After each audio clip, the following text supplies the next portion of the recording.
Welcome back, everybody. In today's video, we're going to solve a little issue that I have with the old 1K sitting back there. And that's the fact that sometimes I cannot see out of that poly windshield. It is getting scratched up.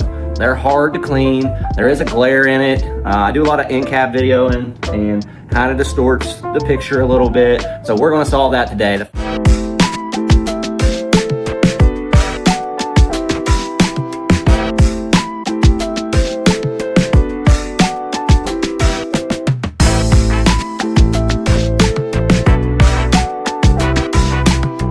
But the work is over, and now it's time for my favorite part. We are going to get in the RZR, take this thing for a little test run, and just see how much clearer we can actually see. We had to lose the sleeves as well. It's fairly warm out, but no worries with this windshield because it is vented. We're going to open them things up and get some airflow up in here.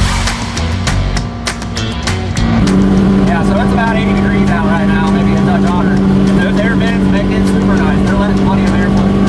As everybody knows, these RZRs get one in the cab. That right there is a game changer. Get that airflow. Get some of that heat out of the cab.